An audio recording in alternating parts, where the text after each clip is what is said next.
कटक जिला महंगा ब्लॉक आनंदपुरा पंचायत स्थित खरतांग कस्तूरबा उच्च विद्यालय और खरतांग प्राथमिक विद्यालय वार्षिक उत्सव अनुष्ठित हो जाइछि।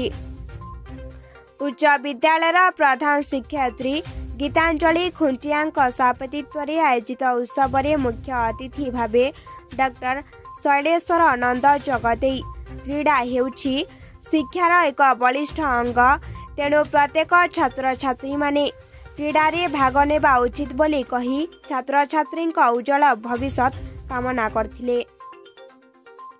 मुख्य वक्ता भावे डॉक्टर संयुक्ता महापात्र, सम्मानित अतिथि भावे प्रोफेसर डॉक्टर अभय चंद्र महापात्र, शिक्षाविद माधव चंद्र पंडा प्रमुख जगदे छात्र छात्री को सुपरामर्श देथिले। कविता मिश्र अतिथि परिचय और स्वागत भाषण प्रदान करथिया बेले शिक्षक तापस महांती धन्यवाद अर्पण करथिले। एही अवसर रे विद्यालयर प्राण प्रतिष्ठाता स्वर्गीय सुरेंद्र चंद्र महापात्र प्रतिमूर्ति रे अतिथि मानक द्वारा पुष्पमाल्य अर्पण करा जायथिला और तांका स्मृति रे एक स्मरणिका नमन्य सुरेंद्र उन्मोचन करा जायथिला। एथिरे उभय विद्यालयर शिक्षक शिक्षयित्री ममता राउतराय, ममता षडंगी, क्षणप्रभा दास, सुधाकर साहू, प्रणव स्वाई, डमरुधर मलिक, बुद्धिराम स्वाई, धरणीधर बारिक, भाग्यधर बारिक प्रमुख जोग देथिले। सेहीपरि वार्षिक क्रीड़ा रे कृति प्रतियोगी मानंकु ट्रॉफी और प्रमाण पत्र प्रदान करा जायथिला।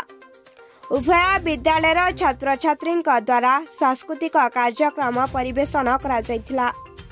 एने आम प्रतिनिधि पचारिबारु से माने जाकवंती आसंतु सुनिबा।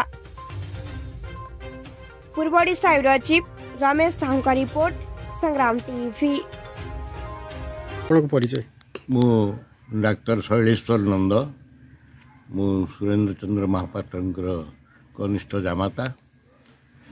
ये अनुष्ठान आरंभ अनेक दिन तले आम यही जगार बापांकर प्रतिमूर्ति स्थापन करूँ प्राथमिक विद्यालय एवं परे जिते कस्तूरबा उच्च विद्यालय होती ये दुईटी जाक स्कूल आनुकूल्य आज जो पुरस्कार वितरण उत्सव होती आम मैंने से योगदान करी अत्यंत आनंदित, कारण बापा प्रतिमूर्ति रे माल्यार्पण कर श्रद्धा निवेदन करने सहित ना गोटे स्मरणिका आम उन्मोचन करवा।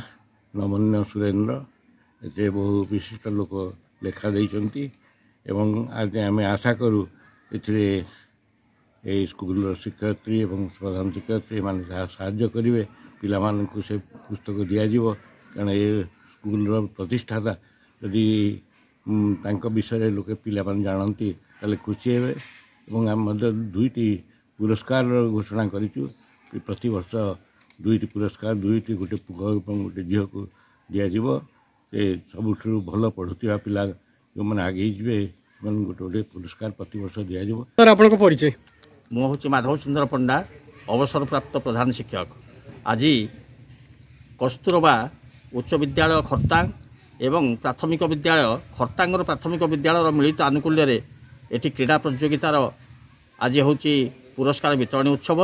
मिलित भाव में उभय स्कूल यहाँ करुँच। यही परिप्रेक्षी में प्राथमिक विद्यालय प्राण प्रतिष्ठाता स्वर्गीय सुरेंद्र चंद्र महापात्र प्रतिमूर्ति रे तांकर जामाता झील एवं पुओ माने प्रतिमूर्ति पुष्पमाल्य अर्पण करछंती एवं सेही परिप्रेक्षी में गोटे स्मरणिका नमन्य सुरेंद्र आज मध्य उन्मोचन होगाकू जाउछि एवं आमे आशा करूछु यही पुरस्कार वितरण उत्सवटी अति सफल हब एवं समस्त प्रकार सहयोग समस्त आम मध्य जोगाई देबु।